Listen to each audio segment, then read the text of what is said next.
ভাই আমরা কি সবাই এটাকে মহাসংগ্রামে রূপ দিব? আমরা আমাদের রাষ্ট্রীয় ছত্রছায়ায় এ ধরনের একটি প্রতারণামূলক রেজাল্ট প্রকাশ করতে পারে ছাত্রদের সাথে এটা আমি গাদ্দারি শামিল বলে মনে করি। দুঃখের সাথে বলতে হয় যে জুলাই আন্দোলনের সুফলভোগীদের কাছে জুলাই আন্দোলনের মেইন স্টেক হোল্ডাররা জিম্বি হয়ে গেছে আজ। যারা সুফল ভোগ করছেন, যারা আন্দোলন করেছেন তারাই আজ জিম্বি। আমি বাংলাদেশ পাবলিক সার্ভিস কমিশনের মাননীয় চেয়ারম্যান সহ সকল সদস্যদের অন্তর্নিহিত মূল্যবোধ নিয়ে সন্দিহান প্রকাশ করছি।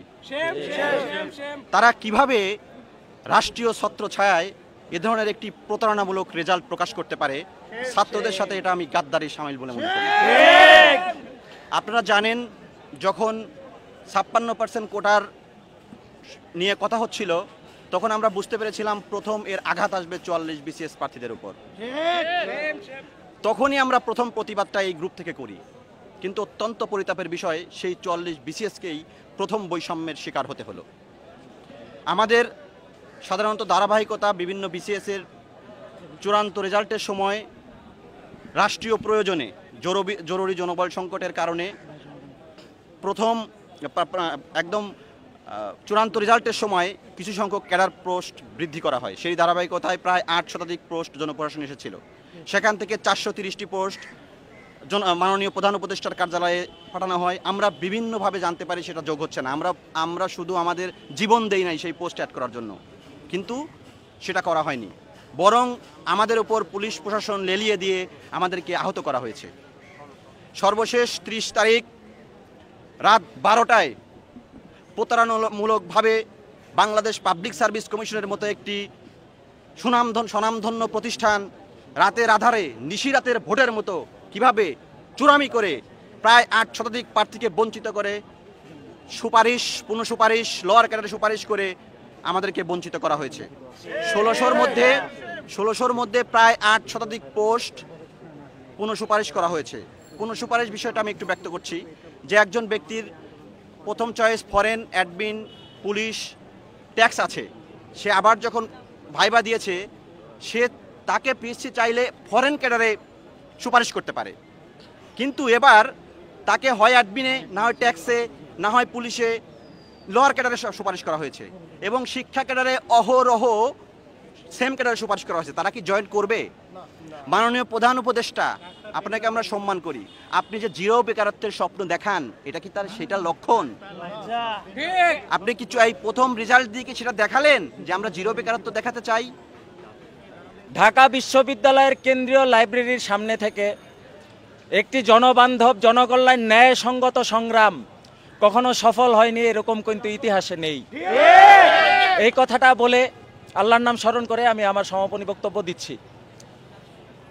আমরা দীর্ঘদিন ধরেই পিএসসির নানাবিধ অনিয়ম, অসঙ্গতি, দুর্নীতি এবং নিয়োগ প্রক্রিয়ায় সার্বিক স্বচ্ছতা আনয়নে নিরপেক্ষতা নিশ্চিতকল্পে আমরা নানা রকমের সংস্কার নিয়ে দাবি দেওয়া, আবেদন, স্মারকলিপি, আন্দোলন সব কিছুই করে আসছি। তাও হলো প্রায় 6 মাস। সম্প্রতি 44তম বিসিএসের এক প্রহসনমূলক ফলাফল প্রকাশিত হয়েছে। আমরা এখনও মানসিকভাবে আসলে সুস্থ হতে পারি নাই। আমরা যারা ক্যান্ডিডেট, এটা সত্যি কথা, আমরা মানসিকভাবে এখনও স্বাভাবিক অবস্থায় ফিরে আসতে পারিনি। 44তম বিসিএসে অসঙ্গতি, দুর্নীতির অভিযোগ, অন্যায়, অবিচার, অবৈধতা এগুলার আসলে অভাব নেই, সীমাহীন। সব কিছু ক্যামেরার সামনে বলা যায় না। যেই কথাগুলো উল্লেখ করতে হবে আমি একে একে উল্লেখ করছি। প্রথমত, আমরা পদের অপচয় নিয়ে বিশদ চিন্তিত ছিলাম। এই বিষয়ে আমরা বারংবার যোগাযোগ করেছি এবং আমাদেরকে আশ্বস্ত করা হয়েছিল যে পুনরায় একই ক্যাডারে সুপারিশ করে পদের অপচয় ঘটানো হবে না। কিন্তু সম্প্রতি 44তম বিসিএসের প্রকাশিত ফলাফলে আমরা হতবাক।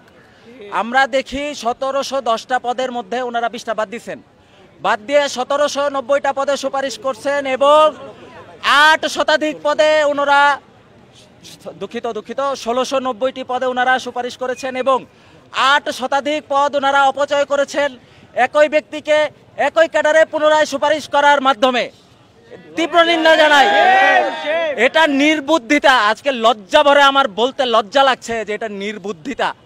একজন প্রার্থী হিসেবে আমাকে যারা মূল্যায়ন করছেন তাদের বিষয়ে মন্তব্য করতে হাসি মুখে আমার লজ্জা লাগছে যে এটা নির্বুদ্ধিতা। আমরা এই কোনো 40% কোনো ক্যাডারে 60% পদের অপচয় ঘটানো হয়েছে।